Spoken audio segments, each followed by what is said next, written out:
Hello everybody.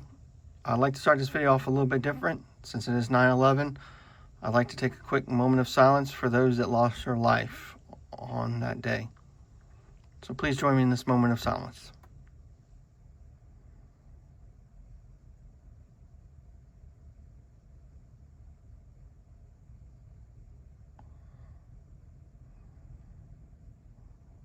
Thank you so much for joining me on, and now to the video. Good afternoon, everyone. Here we are on 9/11. I brought some interesting stuff out for us. The ratio of gold to silver to gold is 87 to 1. 87 to 1. It's getting pretty bumpy out there. I'm moving gold, I'm moving a lot of silver. There's a lot of crazy in the world. What I thought I'd talk about today, it's not going to be that long. We're going to talk about errors. We're going to talk about varieties and oddities. I knew I had this book. This book is older than my daughter. So back in '81, there's off-center strikes, multiple strikes, clips. Here's an example of a bunch of these. These are all errors. This is the way I bought this. There were about 200. Most of this is not worth the trouble. See, when you get a clip, and your clip is something like that little spot, ain't worth the trouble. It just isn't, to me, it's not worth the flip. Here you have, for instance, here's what they call off-center cuts. Here. This is a multiple of off-center and something else. These are off-center. You can see them. Yeah, thank you. Here, here's the dramatic ones.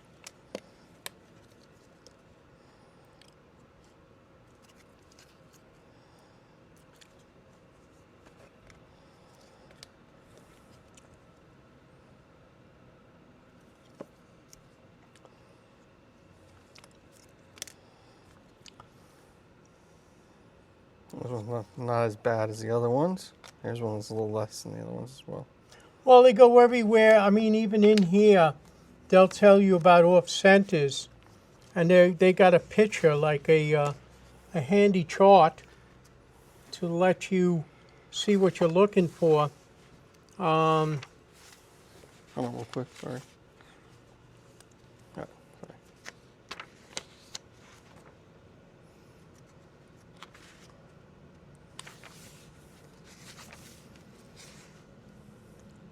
Yeah, these are all off-center, triple strikes. There's all kinds of ones. But these are the off-centers. These are laminations. That's when the kneading of the metal, when it was made, it didn't fully adhere, and pieces actually peel off. It's hard to show it, guys, but it's right above the Lincoln Monument, right there.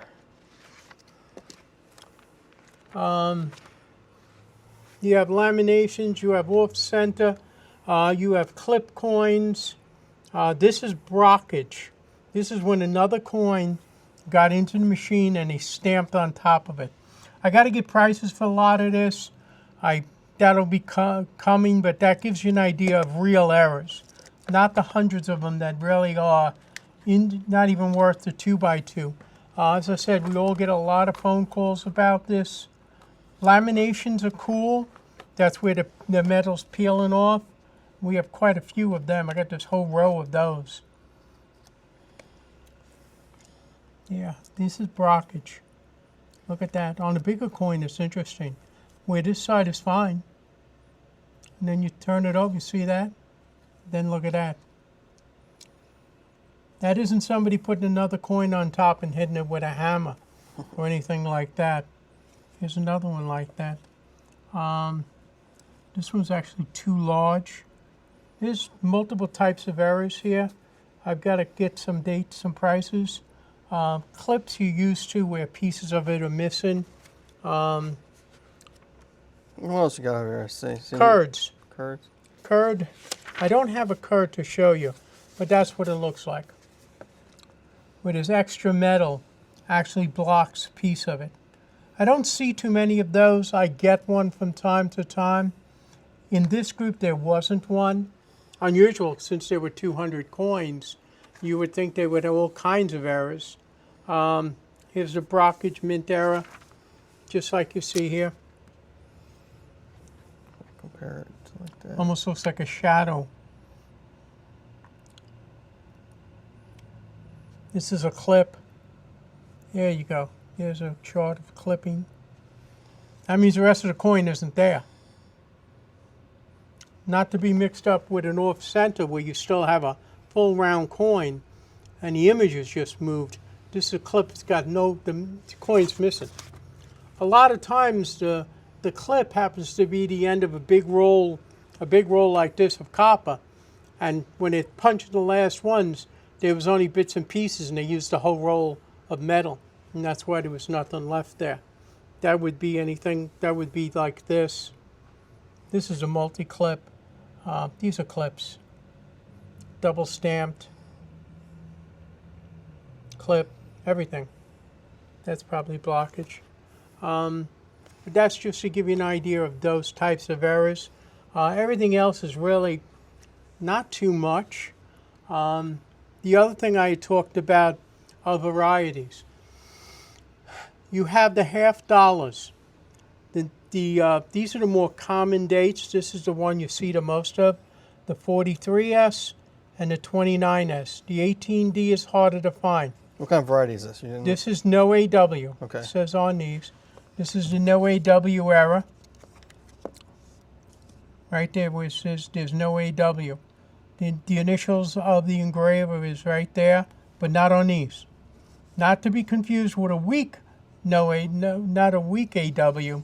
No, there's no AW on these. Can you grab a regular one, please, just for example, so we can show people the difference? It makes it a lot easier that way. So, on there, let me find it for you guys. It's right there at 5 o'clock. You can see this doesn't zoom. Unfortunately, guys, it doesn't zoom as well. I'm sorry. I'm trying to hold it as steady as I can, but it's there. It's hard to see it. I'll find a picture of one to put up on the screen for everybody. That'd be funny if this was no AW, huh? Yeah, it's right there. It is. I just can't zoom in on it well. Right, well, where there's an AW is right there. So we'll see if I can try. These have no AWs, and these have There a we go. premium, and I have quite a few of them. I got it. They're an interesting type of error. And I had something happen today which I thought was interesting, also because it was only one of a couple I had. There was a variety of 2 feathers on the buffalo nickel. The buffalo nickel has 3 feathers. And when they're talking the feathers, they're talking over here. Okay? There's 1, 2, and the 3rd feather is supposed to be right there. Yeah. This is a feather, that's a feather, and the 3rd feather is right here. Well, this one's missing a 3rd feather. You'll see it on this one. This is the 2-feather variety. Collectible. I was talking to a member of the club. He says, somebody's got 3,000 of them. That's the most I ever heard of. I've only had a handful, and I sold one this morning. A guy saw it in there. It was a 1920, 2 feathers. He goes, I want that. I mean, I don't think I've sold a 2-feather in 10 years. And today, when I was going to show you a couple examples, this person took it. The 2-feather is an interesting variety to collect. It's not super expensive. It's just something to put away. It's a little different. The AW has a premium. The no AW have premiums. I have a 36, a 1936 no AW that I had gotten certified. And the guy said, what's the big deal? Breen passed away. I said, but I know I got the first one found. I got, the discovery coin, so to speak. It's been 25 years since I got that coin certified.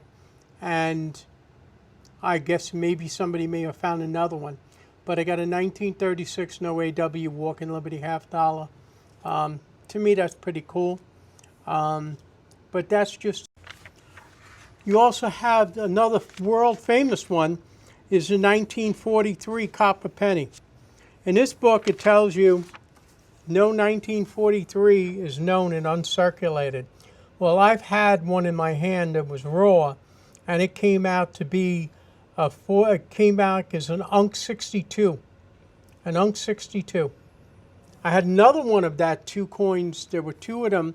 The other one was a severe card. I mean, it was really messed up looking. And that one, I think, went for about $180,000. The other one went for $280,000. I'm trying to think when that had to be about 8 years ago. 8 years. I mean, so the Unks really do exist. That's a famous one. Another one, of course, is the 55 double die. And then a lot of people, because they can't afford the 55 double die, here's what the 55 double die looks like. I mean, it's an in-your-face error. It's like you're seeing double. Here is the poor man's double die. You've only got this slight doubling on this side. I've had rolls of those. They say there's 20 to 30,000 of the real 55 double dies. This there must be 1 million of. I mean, I've had numbers of them. The 55 poor man's double die, not to be confused with the real double die. Those are a couple of the ones that I wanted to point out. As I said, these books are out there. This whole book is on varieties and errors. Some are very interesting, mostly in the pennies. A lot of these, and a lot you may see, where you say, no, it's a 1941, but no, the one is missing. Or that's grease-filled dies. That's where they clean the dies and build up of grease, and it blots out that last digit, or sometimes 2 digits, or sometimes the die wears out. That's what happened in the case of the 22D, the 22 plain. The D got filled or worn out, and the D is gone. No more D. But that's, what I wanted to say about that. So what do you got coming up next, Guy? What can people look forward to next from you? We're going to do the whatnot. Today is Thursday. As I said, it's the 11th. That was a crazy day, I remember well. And the whatnot will be this Saturday at 6 o'clock. We have 50, a lot of 50. Here's a coming attraction. Some of this may get moved around yet, but this just to give you a preview. Sneak peek for you guys that follow us. Get to see it first. Not as many as certified as in the past. It's a matter of what comes in, but I did put together some. I put groups together. There's only a couple of small gold coins. You know the price of gold. It's getting wackadoo. I think in the last month, gold has gone up $285 in 1 month. This is payable in gold. This one is payable in gold. And there's a couple of certified dollars. One there. But we have some 1 ounces. Here's an interesting one. Here's a big Texas. 1 1/4 ounces. My daughter looked this up. This one has 1/10 of a gram of gold embedded in that. Maybe one of the first gold backs. I'm not too sure about that. But we got, we just put another interesting variety of things, and we'll see what comes of that. There's lots of foreign coins. There's silver. There's a little bit of gold. There's more proof coins. There's certified coins. A little bit of everything for everyone. And, God bless America, the greatest country in the world, where we have the freedom of speech. And you shouldn't get shot in the neck for it. Oh. God bless America.